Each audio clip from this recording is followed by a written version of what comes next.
Hello and welcome to another NFoxtv video. Today you join me in these rather changeable conditions with the BMW M2 Competition. Now most of you that know me know that I'm a little bit obsessed with the BMW M2, so will it live up to the hype? Let's find out.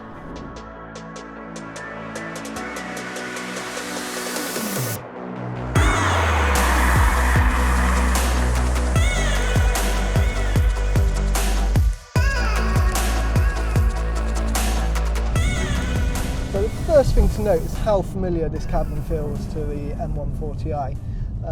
You know, the driving position feels very similar, the cockpit looks almost identical. You do have the nice new seats in the M2 Competition, which was certainly something that was lacking from the original M2 and the 140 as well.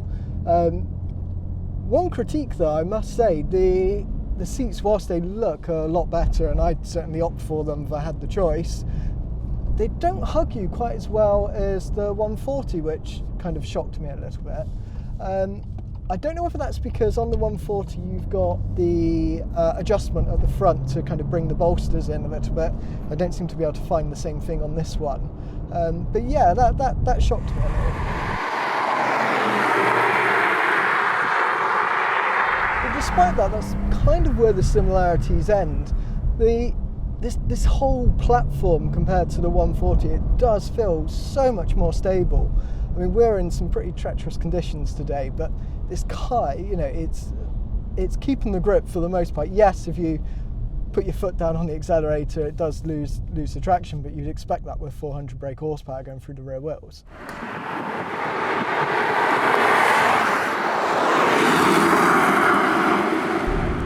Now, I think it's the Michelin Pilot Cup Sport 2 tyres on here, which I know Mr. Achilles is always raving about.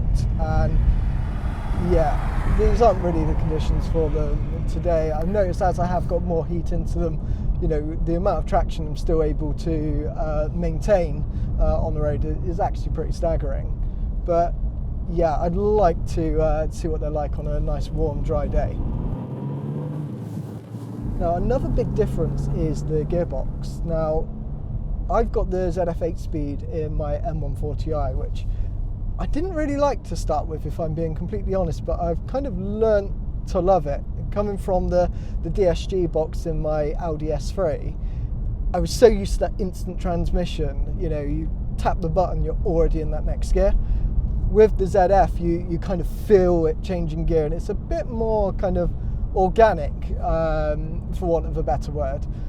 Now, with the DCT box, it's very much like the DSG. I mean, it's instant, but in, you know, the most powerful setting, it's so ferocious. You know, you change gear, it loses traction, especially in these conditions, and your back end is stepping out a little bit, and it kind of makes me really start to appreciate the ZF box. The ride, I think it you know, very similarly to the 140, it's kind of stiff enough that when you're pushing on, you don't get too much wallow. Maybe that'll change on a track.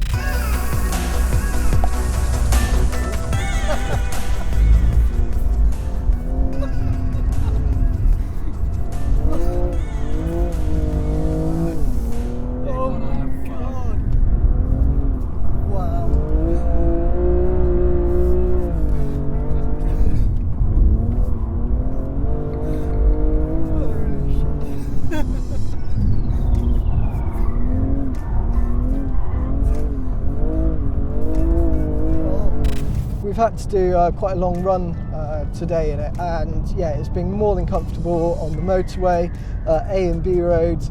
Yet, you know, when you are giving it a bit of stick, it's firm enough to get the job done.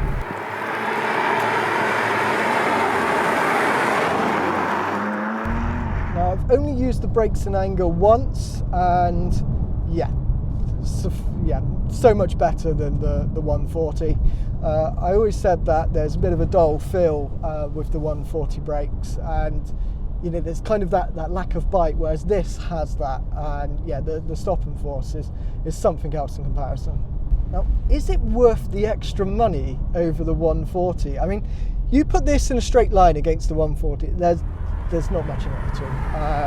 I've only put mine up against the original M2, which, if anything, the M140, it seemed to be gaining a slight advantage over the M2. This has obviously got more power, more torque, so I'd imagine, especially when you get up into the higher speeds, it pulls away.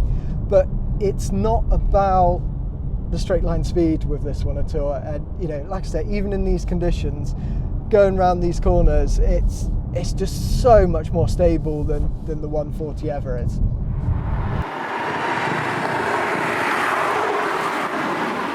Upon initial entry to some of these corners, you do feel a slight bit of understeer. Apply a little bit more throttle, you're leveled out, and away you go. The one thing I am really missing though, compared to the 140, is just the sheer sound. You know, the lack of pops and crackles in comparison. Just, you know, that whole drama is sort of taken away from you. And yeah, all this, you know, new OPF filter and bits like that is really kind of ruining the motor car as we know it.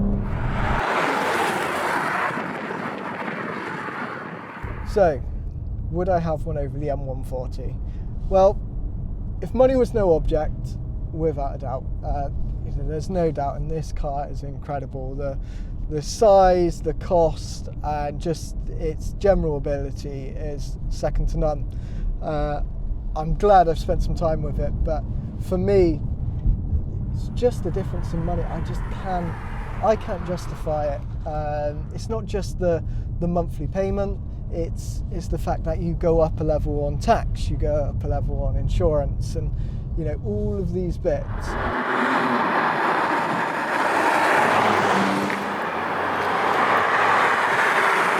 It just leaves me to say thank you all for watching. I hope you liked this video. If you do, please give it a thumbs up, and yeah, stay tuned for plenty more videos to come. Cheers.